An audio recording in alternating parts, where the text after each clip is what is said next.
దేవుడు మిమ్మల్ని ఆశీర్వదిస్తాడు. ఆయన అంటున్నాడు, మొట్టమొదటిగా సేవకులకు కఠినమైన తీర్పు ఉంటుంది అని. మనము సంఘానికి మాదిరిగా ఉండాలని, మన చేతికి అప్పగింపబడిన వారిని మనము నడిపించే వాళ్ళమని, పరలోక రాజ్యం యొక్క తాళపు చెవులు మన దగ్గర ఉన్నాయని, పరలోకపు తాళపు చెవులు తీయకపోతే నిన్ను వెంబడించే వాళ్ళు పరలోక రాజ్యానికి వెళ్ళలేరని, ఒకవేళ నువ్వు వెళ్ళకుండా వాళ్ళని వెళ్ళనీయకుండా చేస్తే కఠినమైన తీర్పులు మనకున్నాయని మనం జాగ్రత్తగా గమనించాలి. దేవుని వాక్యం సెలవిస్తుంది, దేవుడు మనల్ని ఆశీర్వదించాలని, దేవుడు మనల్ని దీవించాలని ఈ మాటలు దేవుడు మనతో మాట్లాడుతూ ఉన్నాడు. అక్కడ వాక్యం చెబుతుంది 2 కొరింథీ 5:10 కూడా, 2 కొరింథీ 5:10 మీరు చదివినట్లయితే, ఎందుకనగా జరిగించిన క్రియల చొప్పున అవి మంచివైనను సరే చెడ్డవైనను సరే దేహముతో జరిగించిన వాటి ఫలమును ప్రతివాడును పొందునట్లు. చూడండి, అవి మంచివైనా సరే చెడ్డవైనా సరే నువ్వు దేహంతో జరిగించిన ప్రతి వాని కార్యాలకు మనమందరమును క్రీస్తు న్యాయపీఠం ఎదుట ప్రత్యక్షము కావలను. ఎక్కడ?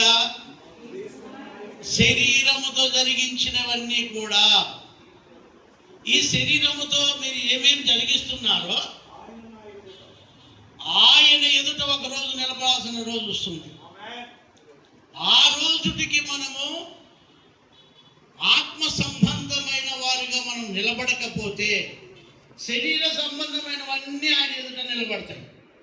హల్లెలూయా.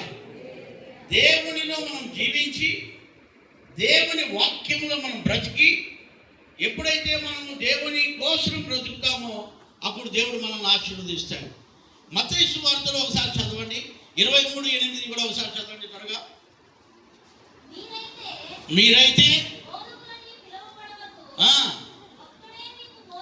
చూడండి, మనము బోధకులని పిలువబడవద్దు, మీకొక్కడే బోధకుడు, మీరందరూ సహోదరులు. దేవునికి స్తోత్రం. అవునండి, మన బోధకుడు ఒక ఆయనే ఉన్నాడు. ఆయన మనల్ని బోధిస్తున్నాడు, ఆయన మనకు బోధించేవాడు. మనమందరము సహోదరులము. దేవుని వాక్యానికి లోపడితే దేవుడు మనల్ని ఆశీర్వదిస్తాడు. ఇంకేమంటున్నాడమ్మా?